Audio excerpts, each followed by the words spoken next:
기본이 든든하면 슬럼프가 없다. 기본이 든든하면 슬럼프가 없다라는 제목으로 하나님 말씀 증거하도록 하겠습니다. 하나님께서는 우리가 오래 가기를 원하시고 또 흔들림이 없기를 원하십니다. 그러기 위해서 필요한 게 뭐냐면 기본기입니다. 기본기가 든든해야 우리가 계속해서 우리 성장할 수 있고 또 슬럼프가 없다 이렇게 말할 수 있다는 것입니다. 수영 같은 게 그렇죠. 처음에는 그 동네에서 뭐 이렇게 시골 같은 데서 이렇게 뭐 개헤엄, 뭐 개구리 헤엄 뭐 이런 걸로 배운 사람들은 잘하는 것 같이 보입니다. 그런데 정식으로 배운 사람에 비해서 차이점이 뭐냐면 속도가 안 늘어요. 이게 기본기가 중요하다라는 것을 깨닫게 되고, 저는 이제 스키 타러 갈 때마다 많이 느끼는 건데 잘 못합니다. 못하는데 그 스키를 잘 타는 사람은 굉장히 각도가 높은 뭐 이렇게 슬로프가 아주 경사가 큰데 가더라고요. 가면은 산 전체가 다 스키장인데 10명도 안 탈 때가 있어요. 야, 참 부럽다. 저 넓은 곳을 10명이 다 타는구나. 근데 못 타는 사람에게 평평한 데 가보면은요, 몇 명? 한 1000명 정도가 거기 모여 있어요. 한 100명 정도 있어야 될 자전거 같은데 1000명. 스키를 타는 게 아니라 사람을 지치게 되는 일이 벌어지게 되더라고요. 그때 제가 느꼈던 게 뭐냐면, 이렇게 기본기를 잘 갖춘다는 것은 성장에도 도움이 되지만 기회라는 거, 기회도 많이 오는 거구나. 그런 걸 깨닫게 됐다는 것입니다. 하나님의 뜻 우리 잘 되는 거 아니겠습니까? 하나님의 뜻이 뭐겠어요? 또 다른 말로 하면 성장이고, 또 다른 말로 하면 기본기를 든든하게 갖추는 것. 그래서 항상 신앙의 기본기가 중요하다는 것입니다. 슬럼프 오면 기본기로 가야 된다는 것입니다. 세 가지 기본기를 얘기하고 있는데, 신앙의 기본이 뭐냐? 기뻐하는 거예요. 항상 기뻐하는 것, 쉬지 말고 기도하는 것, 범사에 감사하는 것. 이거는 모든 말씀에서 항상 이렇게 귀착점으로 가는 출발점이 된다는 것입니다. 오늘도 우리 또 공휴일이기도 하고 한번 좀 깊이 묵상할 수 있는 시간들이 아닙니까? 3일 정도 시간이 되니까 우리 기본적인 성경 말씀을 읽으면서 이런 기초적인 것들을 한번 재점검하는 시간 가졌으면 좋겠습니다. 첫 번째는 항상 기뻐하란데, 어느 분야든지 여러 사람 모여 있는 데 가가지고 누가 이렇게 열매를 거두고 누가 승리를 거두는 사람인가를 보면은 얼굴 보면 대충 알 수 있죠.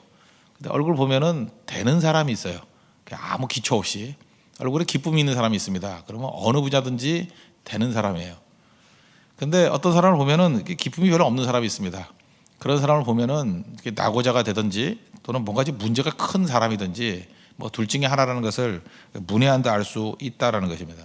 중국 속담에 웃지 못하는 사람은 장사하지 말라 그런다 그러잖아요. 장사할 때도 제일 기초가 무엇입니까? 미소 짓는 거. 저한테 책을 보내주시는 분들 중에 몇 분이 있는데, 그 중에 그 정연아라는 분이 있습니다.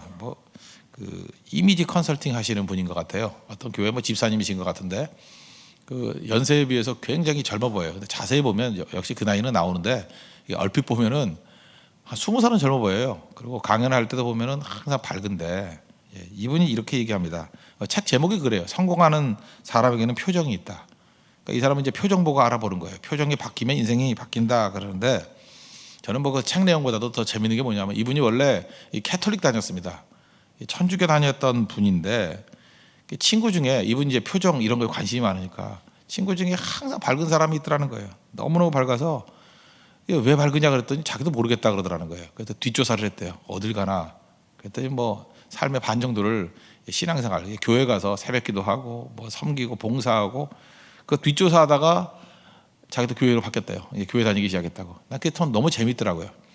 이 전도하는 것 중에 중요한 방법 중에 하나가 무엇입니까? 표정 보고죠. 지금도 잘 보세요. 이렇게 많은 사람들 전도하고 많은 사람을 주께로 이끄는 사람들 보면은 이 표정이 밝은 사람이라고요. 제가 그 신학 대학원 다닐 때 구약학 할 때 시가서라는 게 있습니다. 시가서를 할 때 그 교수님께서는 그 시험을 한번 이렇게 논문 같이 이렇게 리포트를 제출하라 그랬던 적이 있어요. 그래서 시가서 중에 한 장을 선택해서 하라고. 그때 제가 선택했던 게 전도서 8장입니다. 전도서 8장. 그 전도서 8장을 보면 그 전도서에 나오는 그 지혜가 누군가, 그거를 분석하는 거예요. 제가 썼던 내용이 여기서 나오는 지혜라는 것은 다 예수님으로 바꾸면 된다. 그래서 전도서에 나타난 예수님, 그걸 이제 논문으로 썼던 적이 있는데, 그래서 8장을 쭉 보면은 지혜가 엄청 나와요. 근데 그 모든 내용을 다 예수님으로 바꾸면 얘기가 다 통하더라고요. 물론 제가 독창적인 건 아니었습니다. 무슨 어떤 사람이 썼던 책들 몇 권 읽어가지고 인사이트를 얻어서 한 건데, 요즘식으로 하면 다 표절이겠죠. 근데 그 당시에는 뭐 그 정도 인사이트면 뭐 신학생이면 된 거죠. 그래서 그거를 기초로 해서 한번 정리를 한번 해봤어요. 그래도 참 그게 도움이 됐던 것 같아요. 예를 들어 전도서 8장 같은 데 한번 읽어보십시오. 8장 1절에 이런 얘기가 나와요. 누가 지혜자와 같으며 누가 사물의 이치를 아는 자냐 이렇게 질문을 해요.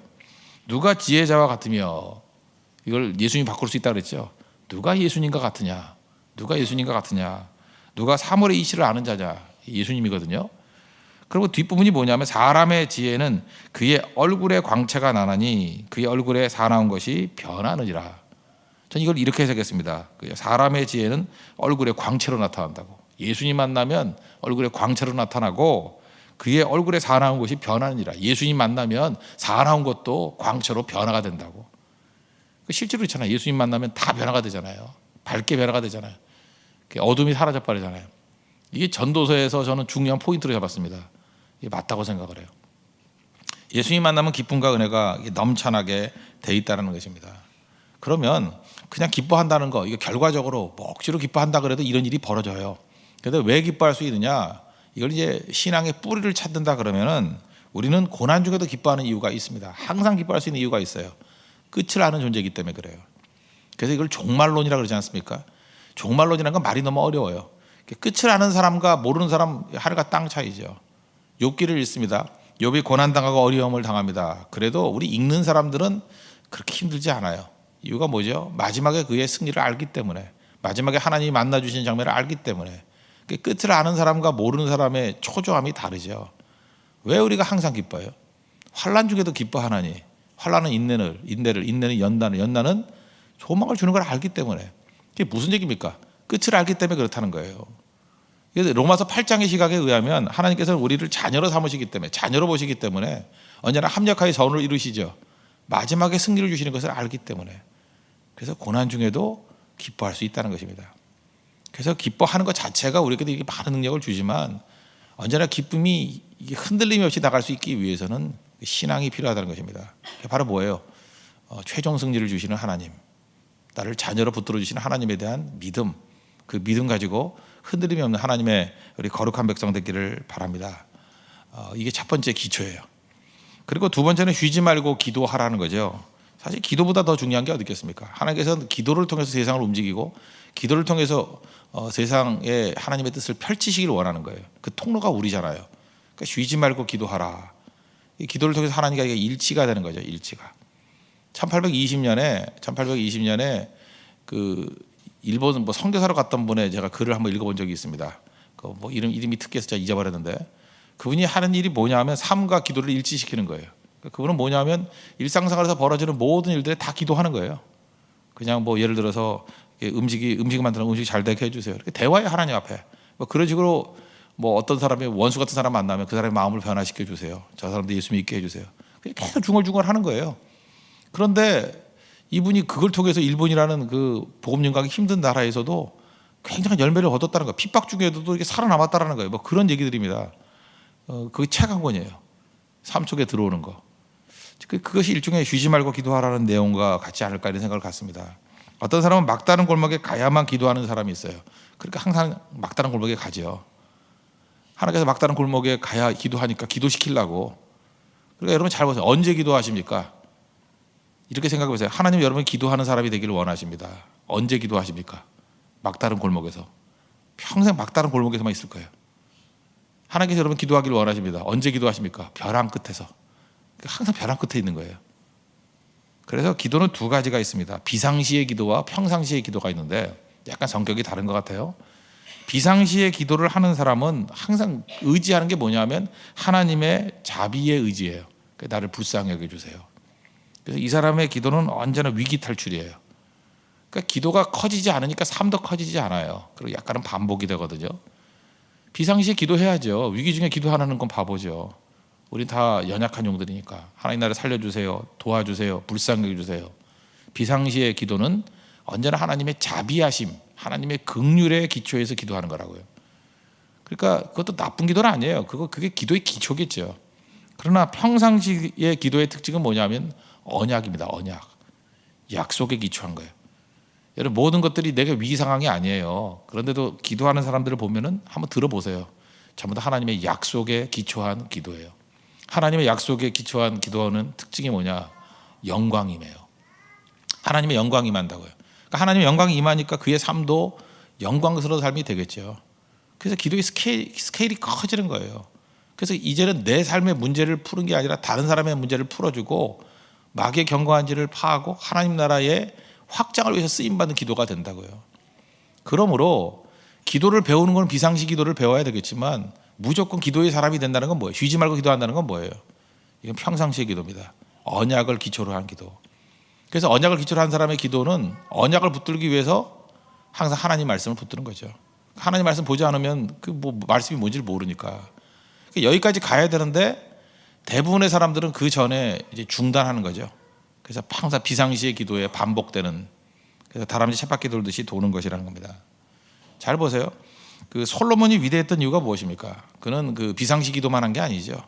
왕 되고 난 다음에 뭐 해줄까 그랬더니 그의 기도가 영광을 구하는 거잖아요. 하나님 내게 어떤 마음을 줘요? 지혜로운 마음이 아니라 그 동요가 뭐라서요? 듣는 마음. 그 열왕기상 3장 9절 보니까 듣는 마음을 달라고. 그래서 선악간의 이 백성들을 잘 재판할 수 있도록 해 주십시오. 그런데 하나님이 감동을 해가지고 너는 장수도 구하지 않고 부도 구하지 않고 원수의 생명도 구하지 아니하고, 그 다음에 요 듣는 마음이 뭔지를 하나님이 해석해 주잖아요. 분별하는 지혜를 구했으니 듣는 마음이 분별하는 지혜다. 그래서 내가 지혜롭고 총명한 마음을 내게 주겠다. 그러면서 하나님 영광이 임하지 않아요? 이게 평상시의 기도입니다. 그래서 이런 기도를 하고, 또 하나가 평상시 기도 중에 중요한 게 중보기도예요. 중보기도 중에 영혼을 위한 중보기도. 어떤 집사님 제가 물어봤더니 로마서 중에 제일 좋은 게 뭡니까? 그랬더니 보통 8장 얘기를 많이 하거든요. 8장 또는 뭐 5장 뭐 이런 걸 되게 좋아하는데 어떤 분은 12장도 또 좋아하더라고요. 나 로마서 9장 좋아하는 사람도 처음 봤어요. 9장은 그 유대인들에 관한 얘기인데 뭐 버림받았는데 뭐 이런 동족들 살리는 얘기거든요. 그런데 9장을 왜 좋아할까? 다시 보니까 그거예요. 그 긍휼의 마음이에요. 9장 3절에 보니까 나의 형제 곧 고륙의 친척을 위하여 내 자신이 저주를 받아 그리스도에게 끊어질지라도 원하는 바입니다. 뭐예요? 저들 구원해 주세요. 그거 아니에요? 거기 영광이 있는 거예요. 영광. 저는 로마서 9장 좋아하는 사람에게 그 느낌이 그거였어요. 야, 이분이 영광이 뭔지를 아는 분이구나. 그 출애굽기에서도 제일 영광스러운 게 32장 32절이죠.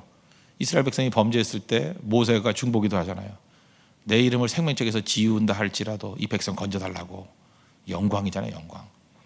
그래서 우리가 쉬지 말고 기도한다는 것은 여기까지 나아가는 모습이 있어야 된다는 것입니다. 사람마다 어떤 사회를 이렇게 진단하는 방법이 있습니다. 이 사회가 어떻게 하면 건강해지느냐.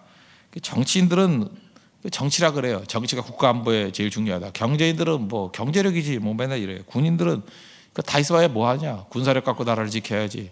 또 교육하는 사람 그래요. 교육이 뭐 백년지 대계라고. 다 맞는 얘기 같이 보이지만 우리는 뭐라고 봅니까? 창세기 18장 보세요. 소돔과 고모라를 살리고 죽이는 핵심은 의인 10사람이 했어요. 기도하는 사람이에요. 기도하는 사람. 영적인 관점에서 우리가 쉬지 않고 기도하는 사람들이 있다는 것이 얼마나 강력한 힘이 된지를 깨닫고, 하나님이 그렇게 말씀하셨잖아요. 그게 힘이라는 거예요. 쉬지 말고 기도하는 모습을 통해서 여러분들이 언제나 중심이 되십시오. 핵심이 되십시오.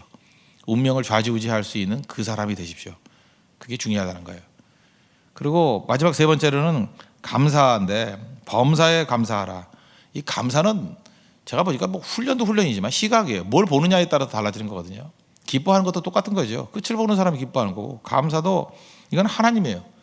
가장 중요한 이미지 하나만 보면 될 것 같아요. 이게 너무 아침에 내가 속된 말인 것 같아서 그러는데, 여기 있는 사람은 다 알겠죠. 그 한국 전쟁 때 6.25 때 그 북한이 남한을 침공했죠. 그죠? 예, 그렇잖아요. 그렇게 북한이 남한을 침공했잖아요. 근데 이제 요즘에 이제 중고등학생들을 물어보는 거예요. 북침이냐 남침이냐. 그랬더니 북침이라 그러는 애들이 많아요. 그래서 왜 북침이냐 그랬더니 북한이 침공했으니까 북침이래. 그게 무슨 얘기인지 아시겠죠? 그러니까 남한이 올라가서 그게 북침이 아니고, 헷갈리는 거예요, 얘네들이. 그러니까 북침이지 남침이가 헷갈려요. 북한이 공격을 했으니까, 북한이 침공했으니까 북침이라는 거예요. 약자가 이제 북한이 침공, 북침, 남한이 침공, 남침. 그때 거기 유권 해석을 아주 명확하게 해놨어요. 그게 아니고 명확한 게 뭐냐면은 그 똥집으로 생각하면 된다고. 이해가 되십니까? 어디를 공격 대상을 했느냐.